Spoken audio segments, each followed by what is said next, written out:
പശ്ചിമേഷ്യയെ വീണ്ടും ഭീതിയിലാഴ്ത്തിക്കൊണ്ട് ഞായറാഴ്ച പുലർച്ചെ അമേരിക്ക ഇറാനിൽ കനത്ത വ്യോമാക്രമണം നടത്തി. ലോകത്തിലെ ഏറ്റവും പ്രധാനപ്പെട്ട എണ്ണക്കപ്പൽ പാതയായ ഹോർമൂസ് കടലിടുക്ക് തങ്ങൾ അടച്ചിടുകയാണെന്ന് ഇറാൻ പ്രഖ്യാപിച്ചതിന് തൊട്ടുപിന്നാലെയാണ് അമേരിക്കയുടെ ഈ ശക്തമായ തിരിച്ചടി. ഇതിന് പിന്നാലെ UAE, ഖത്തർ, ബഹ്റൈൻ, കുവൈറ്റ് എന്നീ അയൽ രാജ്യങ്ങൾക്ക് നേരെ ഇറാൻ തുടർച്ചയായി മിസൈലുകളും ഡ്രോണുകളും തൊടുത്തുവിട്ടതോടെ മേഖലയാകെ യുദ്ധക്കളമായി മാറി. അനുമതിയില്ലാത്ത വഴിയിലൂടെ സഞ്ചരിച്ചുവെന്ന് ആരോപിച്ച് ഒരു ചരക്കുകപ്പലിന് നേരെ ഇറാന്റെ റവല്യൂഷണറി ഗാർഡ്സ് വെടിയുതിർത്തതോടെയാണ് പ്രശ്നങ്ങളുടെ തുടക്കം.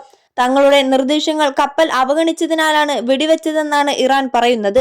ഇതിന് പിന്നാലെ ഈ മേഖലയിലെ അമേരിക്കൻ ഇടപെടലുകൾ അവസാനിക്കുന്നതുവരെ ഹോർമൂസ് കടലിടുക്ക് പൂർണ്ണമായി അടച്ചിടുകയാണെന്നും ഒരു കപ്പലിനെയും കടത്തി വിടില്ലെന്നും ഇറാന്റെ ഔദ്യോഗിക വാർത്താ ഏജൻസിയായ ഇർന വഴി അവർ പ്രഖ്യാപിച്ചു. ആരെങ്കിലും തിരിച്ചടിക്കാൻ വന്നാൽ കനത്ത പ്രത്യാഘാതം ഉണ്ടാകുമെന്ന മുന്നറിയിപ്പും ഇറാൻ നൽകി. എന്നാൽ അന്താരാഷ്ട്ര നിയമങ്ങൾ ലംഘിച്ച് സൈപ്രസിന്റെ പതാകയുള്ള ഒരു സാധാരണ ചരക്കുകപ്പലിനെയാണ് ഇറാൻ ആക്രമിച്ചതെന്ന് അമേരിക്ക വ്യക്തമാക്കുന്നു.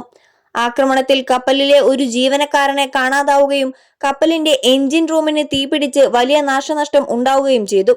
ഇതേ തുടർന്ന് US പ്രസിഡന്റ് ഡൊണാൾഡ് ട്രംപിന്റെ നേരിട്ടുള്ള നിർദ്ദേശപ്രകാരം അമേരിക്കൻ സൈന്യം ഇറാനെതിരെ യുദ്ധം പ്രഖ്യാപിക്കുകയായിരുന്നു. 21 ലക്ഷത്തോളം സന്തുഷ്ടരായ ഉപഭോക്താക്കളും 2 ലക്ഷത്തോളം തിമിര ശസ്ത്രക്രിയകളും പൂർത്തിയാക്കിയ മലബാറിലെ ഏക കണ്ണാശുപത്രി Al Salama high hospital, hospital road, Perinthalmanna. American സൈന്യത്തിന്റെ സെൻട്രൽ കമാൻഡ് ഇറാനിലെ 140ഓളം താവളങ്ങളിലാണ് ഒരേ സമയം ബോംബുകൾ വർഷിച്ചത്. ഇറാന്റെ മിസൈൽ ഡ്രോൺ കേന്ദ്രങ്ങൾ, നാവികസേനയുടെ താവളങ്ങൾ, ആയുധ സംഭരണശാലകൾ, ആശയവിനിമയ ശൃംഖലകൾ എന്നിവയെല്ലാം ഈ ആക്രമണത്തിൽ തകർത്തു.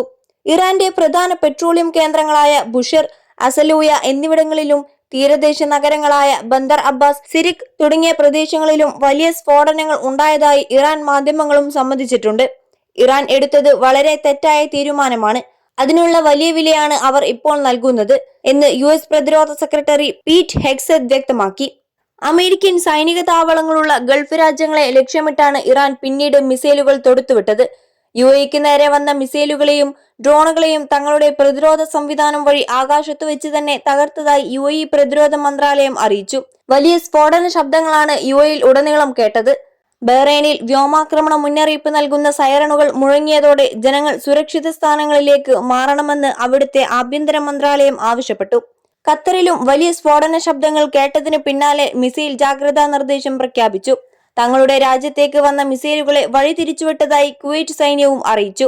ഇറാന്റെ മുൻ പരമാധികാരി ആയത്തുള്ള അലി ഖമനേയി കൊല്ലപ്പെട്ട വൻ ആക്രമണത്തോടെയാണ് ഇക്കഴിഞ്ഞ ഫെബ്രുവരി 28-ന് ഈ യുദ്ധം തുടങ്ങിയത്. തുടർന്ന് യുദ്ധം അവസാനിപ്പിക്കാനായി ജൂൺ 17-ന് അമേരിക്കൻ പ്രസിഡന്റ് ഡൊണാൾഡ് ട്രംപും ഇറാൻ പ്രസിഡന്റ് മസൂദ് പെസഷ്കിയാനും ഒരു താൽക്കാലിക സമാധാന കരാറിൽ ഒപ്പുവെച്ചിരുന്നു. എന്നാൽ ജൂലൈ 8-ന് ഈ കരാർ അവസാനിച്ചതായി ട്രംപ് പ്രഖ്യാപിച്ചു.